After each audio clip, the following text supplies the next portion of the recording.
जब प्रयागराज के महाकुंभ में भगदड़ मची थी, तब वहां के मुसलमानों ने गंगा जमुनी तहजीब का परिचय देते हुए पीड़ितों की मदद की। जब प्रशासन यह मानने को ही नहीं तैयार था कि किसी की मौत हुई है, जब मुख्यमंत्री आदित्यनाथ से लेकर पुलिस कोई भी मानने को तैयार नहीं था, तब इमाम बाड़ों में, मस्जिदों में, तमाम धार्मिक स्थलों में मुसलमानों ने हिंदुओं की मदद की। इसीलिए प्रयागराज को गंगा जमुनी तहजीब की एक मिसाल समझा जाता है दोस्तों। और आज मैं आपके सामने दैनिक भास्कर की रिपोर्ट पेश करना चाहता हूं। खूबसूरत मिसाल दोस्तों। एक तरफ मुसलमानों ने गंगा जमुनी तहजीब की मिसाल दी और दूसरी तरफ आपकी स्क्रीन पर यह है बागेश्वर धाम का धीरेन्द्र शास्त्री। इसका बयान निहायत ही शर्मनाक है। यह व्यक्ति यह कहता है कि कोई बात नहीं, अगर आपकी मौत हो गई कम से कम आपको मोक्ष तो मिल गया। इस व्यक्ति को यह बताना चाहिए कि जो युवा मां मर गई अपने बच्चों को छोड़कर, क्या उसे मोक्ष मिल जाएगा? वो तो अपने सांसारिक काम भी पूरे नहीं कर पाई। निहायत ही शर्मनाक बयान। मैं इनकी चर्चा करूंगा दोस्तों, मगर सबसे पहले दोस्तों मैं मिसाल देना चाहता हूं दैनिक भास्कर की इस रिपोर्ट को। मैं बधाई देना चाहता हूं, दैनिक भास्कर के रिपोर्टर्स ने बहुत ही खूबसूरत काम किया है। दैनिक भास्कर वो मंच था दोस्तों जिन्होंने शुरू से ही लगातार बदइंतजामी पे रिपोर्टिंग की, और मुझे जो जानकारी मिल रही थी वो दैनिक भास्कर की बदौलत मिल रही थी। बाकी तमाम पत्रकार जो हैं वो हादसे के बाद जागे, वरना हादसे से पहले वो भी जय जय मोदी और जय जय योगी कर रहे थे। सबसे पहले दोस्तों देखिए दैनिक भास्कर की रिपोर्ट जो बताती है प्रयागराज की गंगा जमुनी तहजीब के बारे में और किस तरह से मुसलमानों ने दिल खोलकर मदद की पीड़ित हिंदुओं की। खबर आपके सामने है। महाकुंभ भगदड़, मुसलमानों ने मदद की, खोली मस्जिदें, 25,000 को बिस्तर रजाई दी, भोजन कराया, बोले श्रद्धालु हमारे मेहमान। दैनिक भास्कर अपनी रिपोर्ट में क्या कहता है मैं आपको पढ़ के सुनाना चाहता हूं। यह वो वक्त था जब श्रद्धालुओं के लिए की गई व्यवस्थाएं ध्वस्त हो गईं। श्रद्धालुओं की एंट्री रोक दी गई थी, जो जहां था वहीं पर रोका गया। ऐसे में 29 जनवरी को जनसेनगंज रोड समेत 10 से ज्यादा इलाकों के मुसलमानों ने बड़ा दिल दिखाया। 25 से 26,000 श्रद्धालुओं के लिए मस्जिद, मजार, दरगाह, इमाम बाड़े और अपने घरों के दरवाजे खोल दिए गए। लोगों के रुकने की व्यवस्था की, उन तक भोजन और चाय पानी पहुंचाया, जिन्हें दवा की जरूरत थी उनकी तीमारदारी की। इस तरह से गंगा जमुनी तहजीब की उन्होंने मिसाल दी और मुसलमानों के प्रवेश में महाकुंभ में रोक लगा दी गई थी। सबसे बड़ी बात यह धमकी भी दी गई थी कि अगर आप गाड़ी लेकर आएंगे और अगर उस गाड़ी का ड्राइवर मुसलमान होगा तो उसके सुरक्षा की जिम्मेदारी उसकी खुद की होगी या आपकी होगी। इस तरह से नफरत। मगर आज वो मुसलमान मदद कर रहे हैं। सबसे पहले इमाम साहब किस तरह से पानी बांट रहे हैं दोस्तों, इसका वीडियो देखते हैं। ये वसीउल्लाह साहब की मस्जिद के इमाम साहब अमीन साहब जो है यहाँ पे पानी बांट रहे हैं। पानी ले लो, पानी। वसीउल्लाह आपकी मस्जिद के इमाम साहब जो है यहाँ पे लोगों को पानी बांट रहे हैं। ऐसी आपको ढेरों तस्वीरें, ढेरों वीडियोस मिलेंगे और मैं आपको बतलाना चाहता हूं कि किस तरह से इन्होंने गंगा जमुनी तहजीब की मिसाल दी। दैनिक भास्कर क्या कहता है आपकी स्क्रीन पर। श्रद्धालुओं को 29 जनवरी की रात भी सड़क पर ही काटनी थी। ऐसे में प्रयागराज के मुसलमानों ने गंगा जमुनी तहजीब की मिसाल दी। मेला क्षेत्र से 10 किलोमीटर दूर खुलदाबाद सब्जी मंडी मस्जिद, बड़ा ताजिया इमाम बाड़ा, हिम्मतगंज दरगाह और चौक मस्जिद में लोगों को ठहराया गया। इसकी कुछ तस्वीरें और वीडियो भी सामने उभर कर आए हैं। मुस्लिम समुदाय के मोहल्ले नखास कोहना, रोशनबाग, हिम्मतगंज, खुलदाबाद, रानी मंडी, शाहगंज के लोगों ने अपने घर में श्रद्धालुओं को ठहराया, उन्हें चाय नाश्ता कराया, खाना खिलाया। इन मोहल्लों में रात में भंडारा चलाया गया। श्रद्धालुओं को हलवा पूड़ी और खाने के सामान भी बांटे गए। यह खबर पढ़ते पढ़ते मेरी आंखों में आंसू हैं दोस्तों, क्योंकि लोग कितनी कोशिश कर रहे हैं हम सबको बांटने की, मगर बार बार इस तरह की मिसाल सामने उभर कर आती है जब यह देश इस बात का परिचय देता है कि बांटने वाले जितना बांटें, चाहे तुम जितना चिल्लाओ, बटेंगे तो कटेंगे। मगर इस तरह की मिसाल सामने उभर कर आती रही। एक बार फिर दैनिक भास्कर को बधाई और मैं चाहूंगा आप इस रिपोर्ट को देखिए दोस्तों।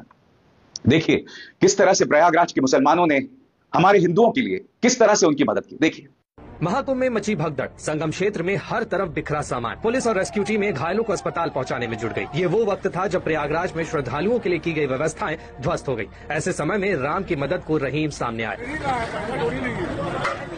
मुस्लिम समुदाय के लोगों ने मस्जिद, मजार, दरगाह से लेकर हिंदू भाई बहनों के लिए घरों के दरवाजे खोल दिए। रात में ही लोगों तक खाना और चाय पहुंचाई गई। जिन्हें दवा की जरूरत थी उनकी तीमारदारी भी की गई। जिस तरीके से देख रहे थे कि हर लाखों करोड़ों लोग की एक भीड़, एक जत्था चला आ रहा है, तो मुसलमान भाई को रात को लगा कि इनको बहुत तकलीफ है और पूरी तरीके से वहां पे उनके लिए दही का इंतजाम किया गया, उनके लिए बिस्तर का इंतजाम किया, उनके लिए चाय पानी नाश्ता, उनके भंडारे का, उनके खाने का इंतजाम किया गया। पूरी तरीके से इलाहाबाद प्रयागराज के लोगों ने दिल खोलकर कुंभ में आए श्रद्धालुओं का स्वागत किया, खैर मकदम किया, इस्तकबाल किया। एक तरफ ये तस्वीर थी दोस्तों और दूसरी तरफ यह वीडियो जो वायरल हो चुका है, जिसपे अखिलेश यादव ने भी तीखी टिप्पणी की है। आप देख सकते हैं पुलिस किस तरह से लोगों के लिए जो खाना बन रहा है, जो महाराज खाना बना रहे हैं, उस पर मिट्टी डाल रहे हैं। हालांकि इस पुलिस वाले को बाद में सस्पेंड कर दिया गया। एक तरफ मुसलमान जो है गंगा जमुनी तहजीब का परिचय देकर मदद कर रहे हैं, और दूसरी तरफ यहां पर देखिए मिट्टी डाली जा रही है। क्या हो रहा है साहब? इंतजार कीजिए अखिलेश यादव ने किस तरह से प्रहार किया है, और मुख्यमंत्री आदित्यनाथ के इस्तीफे की बात की है संतों के सहारे। मगर मैं एक व्यक्ति का बयान मैं आपको सुनाना चाहता हूं। यह है बागेश्वर धाम के धीरेन शास्त्री। पहले सुनिए ध्यान से कह क्या रहे हैं। कहते हैं वो लोग मरे नहीं है, उन्हें मोक्ष मिला है। यह बयान है उनका।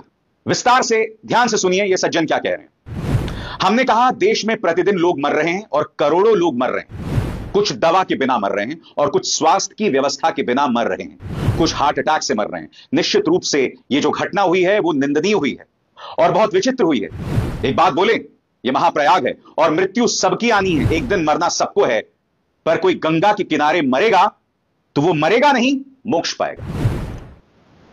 कुछ लोगों को इस बयान पर कोई आपत्ति नहीं होगी, क्योंकि हमारे धर्म में हम मोक्ष, निर्वाण, इन तमाम चीजों की बात करते हैं। मगर मैं आपसे एक सवाल पूछना चाहता हूं। कल्पना कीजिए आपके छोटे छोटे बच्चे हैं और अगर उनकी मां एक भगदड़ में मर गई, तो क्या आप उन बच्चों को यह कहेंगे कि जो मौत प्रशासनिक लापरवाही से हुई है, जो मौत भगवान की सेवा में नहीं, वो जो 50-60 लोग मर गए हैं, वो भगवान की सेवा में उनकी मौत नहीं हुई है, प्रशासनिक लापरवाही से उनकी मौत हुई है।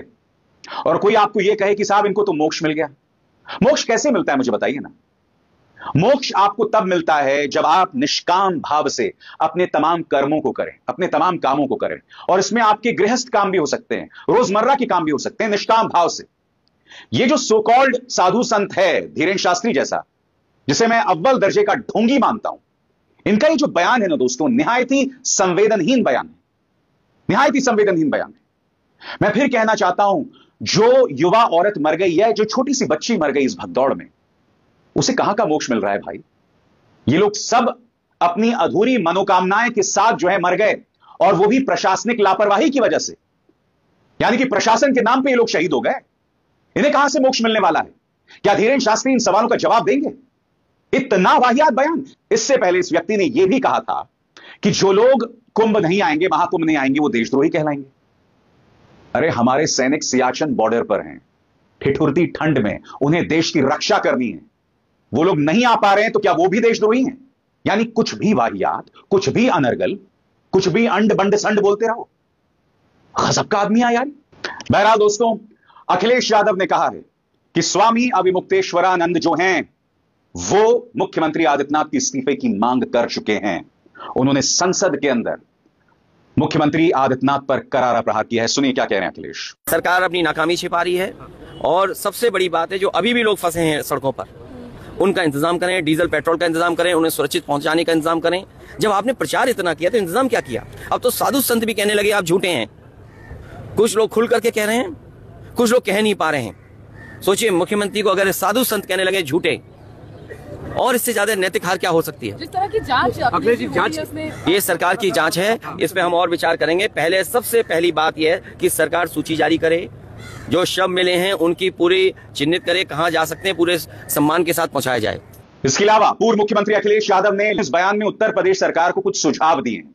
वो सुझाव क्या है, एक एक करके आपकी स्क्रीन पर आ रहे हैं दोस्तों। सुझाव नंबर 1, भोजन पानी के लिए जगह जगह दिन रात ढाबे खोलें और भंडारों के आयोजन की अपील की जाए। प्रदेश भर से मेडिकल और पैरा मेडिकल स्टाफ को स्वयंसेवी लोगों के दोपहिया वाहनों के माध्यम से दूरस्थ इलाकों में फंसे लोगों तक पहुंचाने की व्यवस्था हो। महाकुंभ के आसपास और प्रदेश भर में मीलों तक फंसे वाहनों को पेट्रोल डीजल की आपूर्ति सुनिश्चित की जाए। दवाई की दुकानों को दिन रात खोलने की अनुमति दी जाए। लोगों को कपड़े और कंबल दिए जाएं। जहां हजारों करोड़ लोग प्रचार पर और दुर्घटना की खबरें दबाने के लिए बहाए जा रहे हैं, वहां पीड़ितों के लिए कुछ पैसे खर्च करने से सरकार पीछे क्यों हट रही है? दोस्तों, इसमें दो राय नहीं है। जब 2013 में महाकुंभ में रेलवे प्लेटफॉर्म पर एक हादसा हुआ था, स्नान स्थल पर नहीं। कहने को ये केंद्र सरकार की जिम्मेदारी थी, मगर मैं नहीं भूला, आप और हम, मैं बतौर पत्रकार, आप बतौर नागरिक, उस वक्त अखिलेश यादव से सवाल पूछ रहे थे। उस वक्त ये शख्स यानी आजम खान इंचार्ज मंत्री थे। कम से कम हमें यह पता था कि इंचार्ज कौन है। और तब मैं नहीं कहता हूं, सुनिए खुद एक साधु ने आजम खान के बारे में क्या कहा था। सुनिए, यह बयान मैं आपको पहले सुना चुका हूं, फिर से सुनिए। और बता दूं, 2012-13 का कुंभ मैंने देखा, और उस समय आजम खां मेला के प्रभारी हुआ करते थे। मेला में कोई गड़बड़ हो गई तो आजम खां संतों के सामने हाथ जोड़ के खड़े हो गए। वो दूसरे संप्रदाय के थे, वो सपा के थे, वो मुसलमान थे, लेकिन संतों के साथ उन्होंने हाथ जोड़ के माफी मांगी और उन्होंने कहा, संतों आपको कोई दिक्कत नहीं होगी, हमसे गलती हुई, हम क्षमा चाहते हैं। और आपको आश्चर्य बता दूं, आज तो पता ही नहीं लग रहा है कि मेला प्रभारी कौन है।